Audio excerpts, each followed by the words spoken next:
A lot of people believe that I am alone, I am in a world, I am in a state all by myself.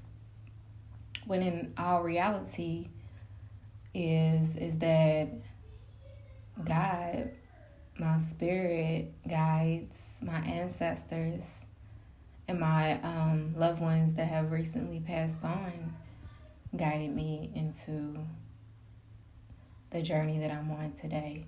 Um, you know, when you lose people, but you're spiritually connected and you feel like you did the best you can do to those people before they left your reality, before they left Earth, when you feel like, you've said all the apologies and, did the making up and, basically just did the best you could do with those people before they moved on, you grieve in a different way. And that way is not for no one to understand but you and your guides, okay? Because God is going to carry you as long as you stay obedient with the spiritual world. So when I lost my mother in 2020, prior to that, I had lost my father of colon cancer. But when I lost her, I feel like it was a loss and a rebirth. It's like I instantly, like I passed out first and foremost when it actually clicked to me that she was gone. And then it's like when I woke up a whole different person. I am who I am. The body is the body, but I just felt like my spirit was transformed at that moment. Do I believe my mother's spirit entered into mine's? Pieces of it, but no. I just feel like I am the better version of what she always wanted me to be. And so from that moment, yes, I have been grieving and breaking down in my own way behind closed doors, protecting me at all costs and my vulnerability. But it's almost like when I realized that she wasn't coming back, something came over me and told me that she's going to be an even better mother to you and even better mother, grandmother to them in the spiritual world. But I need you to trust and be obedient. And faith without works is dead. So I need you to move. And I'm going to meet you at the finish line. So when God said go, to Texas, and they denied me of the place that I had in store before I was on my way to Texas, he said, I need you to just go. And I'll figure the rest out. But I need you to take the leap, Ashley. I know none of it makes sense. You done lost your daddy. You done lost your mama. You done lost your uncle. You done lost your cousins. You done lost some uncles. You done lost a whole lot of people. You done took some domino effect of losses. You done been abused. You done been used. You done been manipulated. You done been all of that.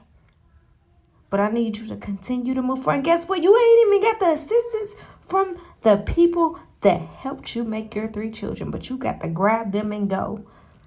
And it's going to be uncomfortable. I never said it was going to be comfortable. It's going to be uncomfortable. But I need you to trust and have faith as a mustard seed in what I'm doing. And when I say go, you need to go. And when I say stop, you need to stop. And when I say remove, you need to remove. And whenever I speak to you, because I am a jealous guy, to get your attention, I need you to be obedient. And that's what I did. Exactly what he did. Exceedingly, abundantly, and beyond. I stayed obedient on this journey. You can't tell me I didn't. My children watched me get through this struggle with them 3 by the any means necessary, the right way, the legal way, not selling my soul for a handout, not asking nobody for nothing, just trusting God. He said, just trust in me. And I said, all right, God, all right now. It don't make sense to me, but all right, where we gotta go now? Because we riding around this car with a piece in the back and everything that I own in the car with my 3 kids, trying to stay cool because it's hot out on this island, man. What's up? He said, man, look over to your right, and it was Saturday service. Saturday service. I said, yeah, I'm going to need some Jesus right about now just to get in the presence of people worshiping is what I need. It's just what I need. And I'll take it from there. I went to that church with my 3 kids, baby. And when I tell you, it was the best praise and worship that I needed. And something came over a lady and asked me, was you okay? And I said, no. But I'm going to be all right now that I made it here today. She said, let me talk to you at the church. I said, all right. Long story short, I talked to her at the church, told her what was going on, how we was riding around in our car, homeless, didn't have nowhere to go. You know, I left the place I was at to come where I'm at now for a job opportunity. I work night shift, got these 3 kids. I need somewhere to put a roof over their head. I'm trying to feed them with what I got left. And I done ran out of money to do so. I don't know what's going on next.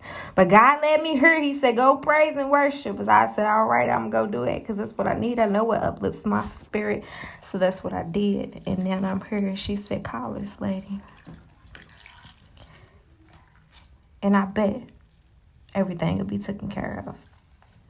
I called the lady that I called.